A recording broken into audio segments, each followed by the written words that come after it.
morning students.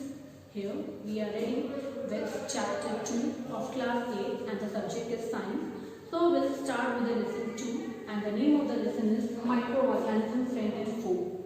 Before going to our lesson, I hope you are all staying safe with your family members. So be clean and be safe. Students, before starting this lesson, I just want to ask one or two questions. My first question is, are you able to see certain tiny organisms around you or between your eyes and the screen? Yes, certainly your answer is right, that you are not able to see very small organisms around you or between your eye or the screen. But the answer, actually you are living in a clean area. So if any organism is present in a clean area, then the human beings cannot see certain organisms around them.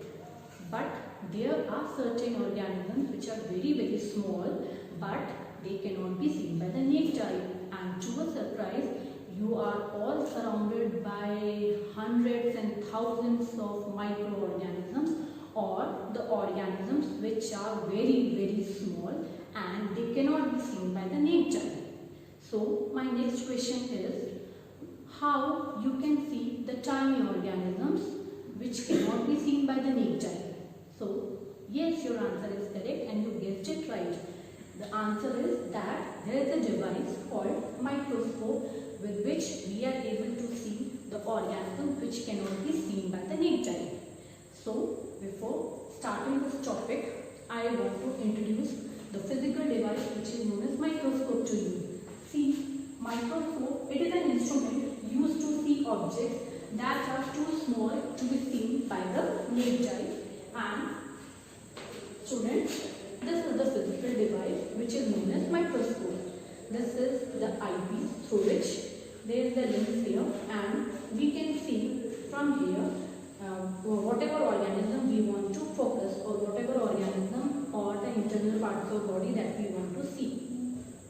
Here are the two screws, and these two screws, they are for adjusting the distance between the lens and the thing which is kept. This portion is known as stage, where a slide is kept which has to be seen. This is the handle, and I am holding this microscope, and these are the two here, if you can see, these are the two clips where the slide is kept and the slide is adjusted. And here we have lens, and this lens is used to focus particular organism which we want to see. Through this screws, they can, if we move these screws, the eyepiece can go down or up, and accordingly we can adjust the focus on the substance that we want to see. So students, this microscope is used to see the tiny organisms which are microorganisms which cannot be seen by the naked eye. So, and this microscope is also utilized for seeing the internal organs of the body. It may be a plant, it may be an animal, or it may be any living organism. So, we'll start with activity 2.1 of your NCERT textbook. So what we are going to do in this activity 2.1, in this activity actually shows how microorganisms, it shows whether the microorganisms are present in soil or not. So to perform this activity, actually we'll take a beaker. See students, this is a beaker, and in this beaker I have added certain amount of soil which I have taken from the garden. And what I will do, I will simply add little amount of plain water in this beaker.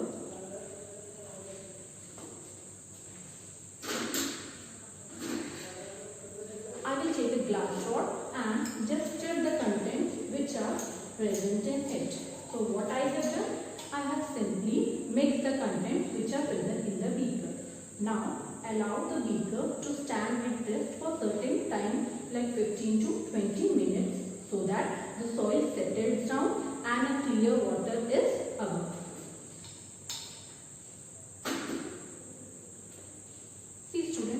have already kept some amount of I have already kept the water at rest, and the soil at rest, and I have taken clear water in another beaker. Now what I will do, I will use a dropper to take 1 or 2 drops of this clear water in this dropper.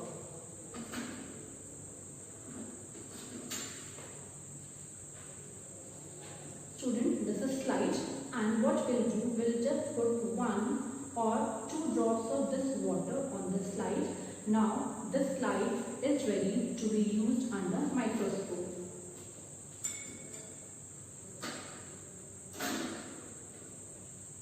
See student, this is cover slip. It may not be visible to you because it is very transparent and thin.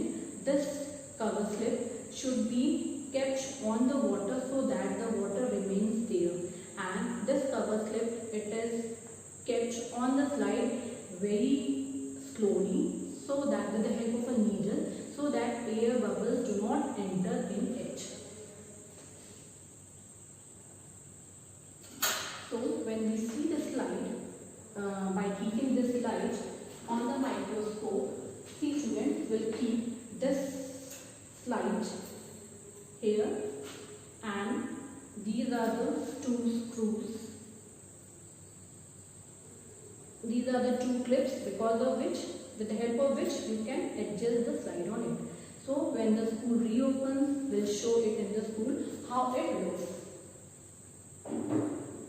So this was all about this activity 2.1, which shows that microorganisms are present in the soil.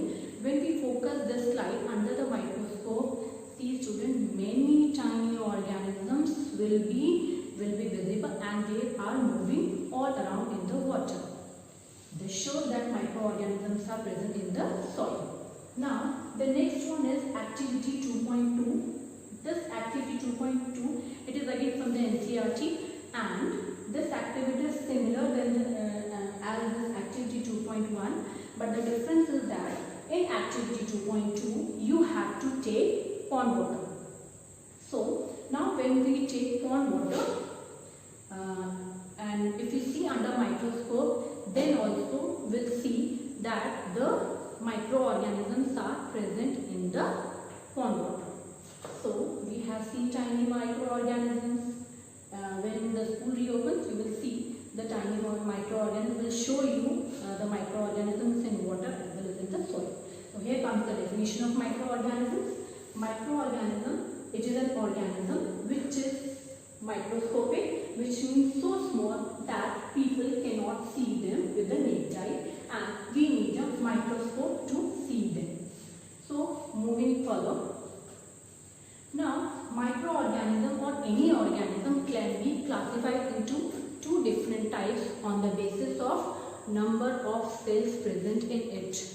If a organism or if a microorganism has only 1 cell in it, then the organism is known as unicellular. And if the organism has many cells or more than 1 cell, then the organism is known as multicellular organism. We have certain examples.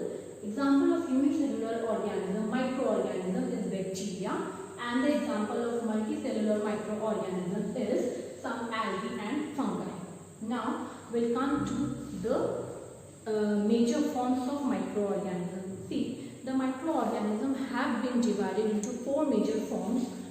The 4 major forms of microorganisms, the diagram of these microorganisms, they are given in page number 18. So you have to refer from there. Now, the major group of microorganisms, we have 4 different kinds of organisms, microorganisms. For example, bacteria, algae, protozoa and fungi. Now, bacteria, the diagram of bacteria you can see in figure 2.1. Now there the bacteria is actually, it can be round, it can be oval, it can be rod shaped or it can be spiral shaped. But in your NCERT textbook only 2 shapes are given. One is this spiral and the another one is this rod shaped bacteria. And you are already familiar with the examples of bacteria. some common examples of bacteria are like Rhizobium bacteria, which is present in the root nodules of leguminous plant, and Lactobacillus bacteria, which is present in the curd, which helps or which changes the milk into curd. Now, going to the next group of microorganisms. The next group of microorganisms is algae, and algae is the diagram of algae is given in figure 2.2. You can see here the first diagram is of Chlamydomonas and the second diagram refers to the diagram of Spirogyra. See student, these two are the examples of algae, and what is the special feature about this microorganism is that they have chloroplast in them. It means chloroplast is an organelle, or it's a structure which is present in their body and which has the capacity to trap the solar energy and convert into food. Therefore, algae has the autotrophic mode of nutrition, and algae can prepare its own food, but it is lacking in bacteria. Bacteria don't have chlorophyll in them, and they don't have chloroplast in them. But there are certain group of bacteria which are known as cyanobacteria, and the other name of cyanobacteria is blue-green algae. So they also, though they have chlorophyll in them, therefore they can prepare their own food. So algae have autotrophic mode of nutrition. Now at the same time, Chlamydomonas is the example of a unicellular algae because it is made up of a single cell. The special feature about Chlamydomonas is that if you see its structure, its chloroplast is U-shaped and it has certain whip-like structures on its pointed tip, and that whip-like structure is known as flagella, and it helps the algae to move in the water. The next example of algae is Spirogyra. See, Spirogyra is filamentous and it has spiral or ribbon-shaped chloroplast, and it can be easily found in pond water or wherever water gets stagnant, there the algae is present. So, algae is present wherever there is some amount of water. The next category or the next form of microorganism is Protozoa. We have two examples in our NCERT. One is amoeba and another one is Paramecium. See, what special you have read about amoeba? Just guess it or just recall the textbook of class 7th. Yes, amoeba, it's an organism which can change its shape. So, amoeba is a protozoa. The category of amoeba in a microorganism is that it is protozoa, and amoeba don't have a particular shape. It can change its shape. And the second one is Paramecium. Paramecium is sleeper shape. It can be easily identified in water, and because of its particular shape and the sleeper shape. And one more thing about Paramecium is that around its body wall it has many small hair-like structures, and these hair-like structures are known as cilia. These cilia help in the movement of Paramecium. Now, this protozoa, it don't have chlorophyll in it, therefore it has heterotrophic mode of nutrition, and it may be a parasite also. The next one is fungi. See, fungi, if you refer to figure 2.4, you will get the diagram of fungi. The first one is bread mold. The other name of bread mold is Rhizopus, and it is the same fungus that grows on bread when bread is kept in open or without refrigerator. It is unpacked and kept in open for a few days, for 3 or 4 days. You can see cottony patches growing over it. So, if you see the cottony patches under microscope, a type of fungus will be visible, and that fungus is known as bread mold, and its other name is Rhizopus. Moving to the next fungi, the next two fungi which are in your course, that is Penicillium and the Aspergillus. See, Penicillium is the same fungus from which the first antibiotic was extracted, and the name of antibiotic is penicillin. So, this was the same fungus from which the antibiotic was made. Now, this fungus has a saprotrophic mode of nutrition. It means that fungi and bacteria, they normally grow on dead and decaying organic matter, and the they extract the nutrition from the body on which they are growing. So it is mostly dead and decaying organic matter. So fungus take the nutrition from that particular organism. Then, so these are the four major group of microorganisms. But we also study one more group of organisms which is known as virus. Yes, nowadays this virus is mostly in the news channels, in our talking, in our gossiping. So we have to study about this virus. So what is actually virus? Virus is a type of microorganism, but why it has not been kept in the upper category? Because the special feature about virus is that it only reproduces only inside the cells of the host organism. Means when it is outside the body, it is non-living. But when it enters the body of the organism may be a plant, it may be an animal, or it may be a bacterium. Then only it starts reproducing and increasing its colony. If you look to its diagram is somewhat like this. See, the middle area, it is its genetic material. Genetic material is the material which helps in the transfer of characters from one generation to the next generation. And the genetic material may be DNA or RNA. Now, this genetic material, it is protected from outside by a protein coat. This is the neck, and these are the tail fibers. So, virus, only I have shown one diagram. There may be some different shapes of virus, but the main shape is that middle one is the genetic material. It may be DNA or RNA. DNA is deoxyribonucleic acid and RNA is ribonucleic acid. At this time, because you are in 8th class, you should know that these are actually DNA and RNA are the type of genetic material. So, so students, what is the special feature about virus? Yes, that it can reproduce only inside the body of a living organism. Now, microorganisms, they pose a problem to us in many ways, and one of the important reason why they are harmful to us, that because they can cause many types of diseases. So we'll learn what are the types of diseases which are caused by the microorganism. So the first one is bacterial disease. We have two diseases. There are many diseases which are caused by bacteria. I have taken two. The rest of the diseases which are caused by these microorganisms we'll study in detail afterwards. So, bacteria like typhoid and tuberculosis, and both of them are dangerous diseases. Then, some protozoal diseases means the diseases which are caused by protozoa. Protozoa may cause dysentery and malaria. You are already familiar with dysentery that I read in 7th class, and malaria you all know. The next disease is called that may be caused by a virus. It ranges from a mild common cold to some serious diseases like chickenpox and polio. So these are the some diseases.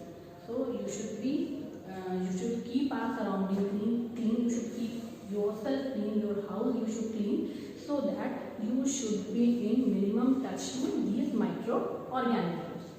So let us see where they are present. In activity 2.1 and 2.2 you have already learned that they are present in water, they are present in soil, and they are present everywhere. So my next question is, what is the habitat of these microorganisms? Yes, you are right. The habitat, it can be air, it can be water, everywhere. So there are some habitat I have written. Some habitat like they can live in extreme climates like ice, cold, glaciers. See if the temperature ranges from minus, if the temperature goes in minus also, the microorganism can survive. So they are present in ice cold climate. They may be present in hot spring. Hot spring where the temperature is more, there also when the steam also comes out, some microorganisms can even survive there. Then the next type of habitat may be desert. So desert is too hot. Even the human being needs certain precautions to survive in the habitat weather. But the microorganism can survive there also. And they may be present in the marshy land. Marshy land refers to an area which is between water and land. Hindi में उसको क्या कहते हैं? दलदल. So in marshy area, the area which is where water is present or a piece of wetland, there also the microorganisms are present. So students, today just will have a recap what we have learned today. So the first point that we have learned was that what are microorganisms? They are very small or microscopic organisms that cannot be seen by the nature. The second point that we have learned is what is the use of microscope and what is microscope. The next point that we have learned that microorganisms are present in soil and water. Then we have learned that they may be unicellular, multicellular. The next point that we have learned are the different forms of microorganisms or the major types of microorganisms. These are bacteria, algae, protozoa and fungi. And the fifth one is the virus. And what is the special feature about virus?